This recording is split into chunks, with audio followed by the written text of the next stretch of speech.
John, first I'd like to thank you for taking the time to get engaged in this issue. For me, as you've mentioned, there's a sense of frustration. It's also a deep sense of concern for the kids in our community and for our community at large. The video that you saw was an actual gunfight at rush hour traffic in our city. And it really bothers me that no one's talking about this. No one's talking about the fact that from 2019 to 2021, almost a 5 times increase in the number of drive-by shootings in our community. It's to the point where I can't hardly get through a weekend without one. Thank you for having the courage to step up and try to get elected officials to come to the table and go, okay, what is the root cause? How do we fix this? And how do we save these kids' lives?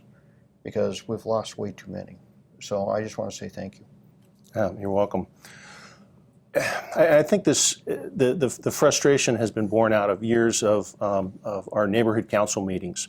And our neighborhood resource officer does a great job, brings us all the statistics, and those statistics either stay the same or keep getting worse, generally.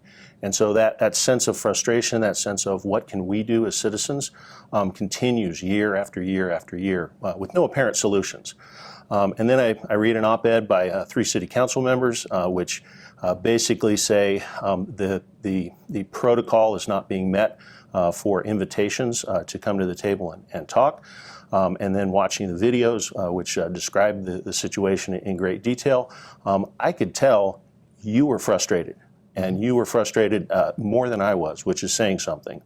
So in our recent neighborhood council meeting up at Comstock, I brought the issue up to Councilmember Lori Kinnear, who responded to the issue as she did in the op-ed.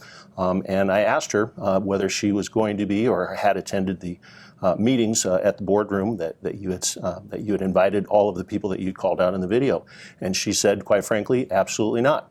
And I will not attend because that's not the protocol of how things are done. So I thought, what better way to extend an official invitation to get maybe a silver platter. So I bought a silver platter to deliver invitations if necessary. So let me take a minute to read what I've got inscribed on the back.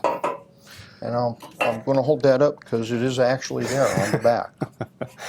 So this silver platter, presented to Spokane County Sheriff's Office through its designated official, Sheriff Ozzie Knezovich, is a symbolic representation of the outreach towards the goal of collaboration between law enforcement, elected officials, those in their charge, as well as to all citizens of the greater Spokane region and state of Washington at large.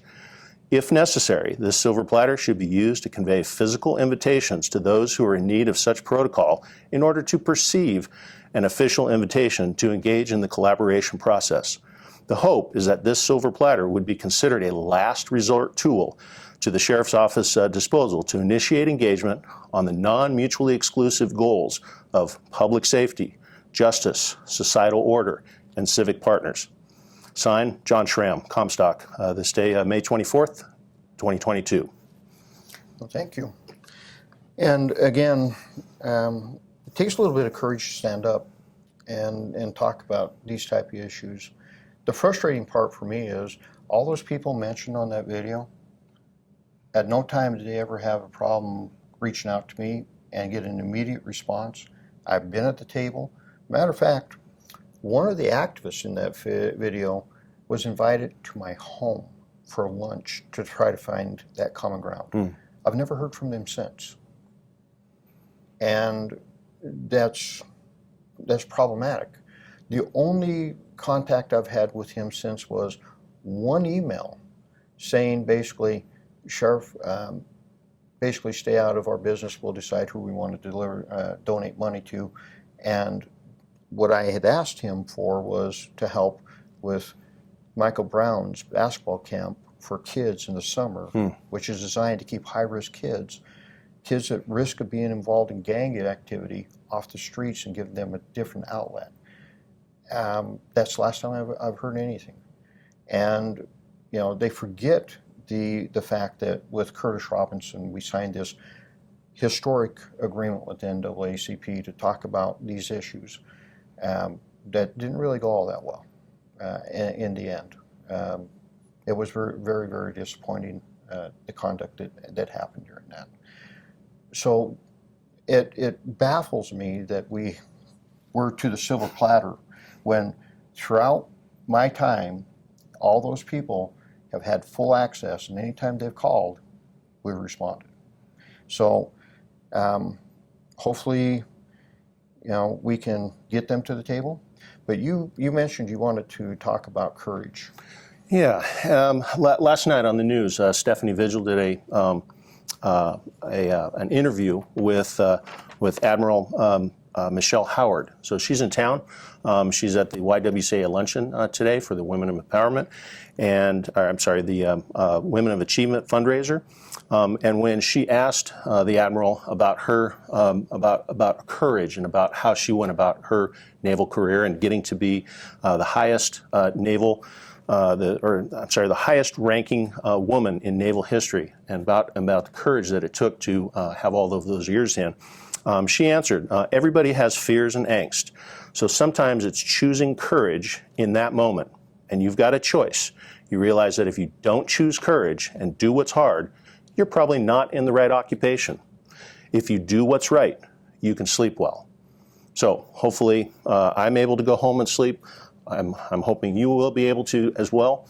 I am curious, though. You've put this invitation out there to the community, let alone the council members and other community activists for this Friday morning meeting at 9 o'clock. How many of those showed up, and if not, who did? We're on our, I believe, fourth meeting. This Friday will be our fourth meeting. And none of the individuals on that video showed up. None of them. And I can tell you that other electeds have shown up. You had Jonathan Bingle show up. Michael Cathcart has shown up. Representative Jenny Graham has been at one. I've had contact from McMorris Rogers' office about this Friday's. And we started out with a small group on the first one. And, local pastors, local community leaders, and it's a broad spectrum. We have people from all the way from the progressive to the libertarian and everything in between. We have people of color, and they all come with one aspect. We have to find a way to solve these issues. That small group that we started with is now at 28. We outgrew this room. We moved over to Human Resources Conference Room. We've outgrown that room, and local businesses offered up their conference room for our next meeting next week. So the community gets it. The community wants to find a way to solve these issues. The problem is, my frustration is, when you have kids dying in the street, you'd think this would be a high priority for every elected official in this community. And all I'm getting is silence. Yeah, well, I know as one citizen, just speaking on behalf of myself, I expect that as well. So I appreciate you stepping up to the plate. I hope everybody else who has an opinion, it's way above my pay grade to have those opinions. I'll leave those to the people who've been in this fight for 10 plus years, and be able to come together in a spirit of collaboration for the benefit of us citizens. We should be the focus out here, not some turf issue. Turf issue and dogma is what I find to be the most challenging aspects of what we as a community face. The problems aren't that hard to really solve. It's the ideology and the dogma that always prevent. And I will tell you, it's been hyperized since 2016. And we have to find a way to get this community back together. If we want this nation to come back together, then the communities have to come back together, one community at a time. This is their opportunity at this point to help bring this community back together. Yeah, well, it's sad that I have to be here today. I did want to do my piece to extend the olive branch, or one tool to extend that olive branch. So appreciate everything that you do, and keep doing the good job. Well, I appreciate it, and I hope there won't be any need for the civil platter, but I have a distinct feeling that it probably will be used. All right, use it judiciously. Thank you. Thank you. Take care. All right.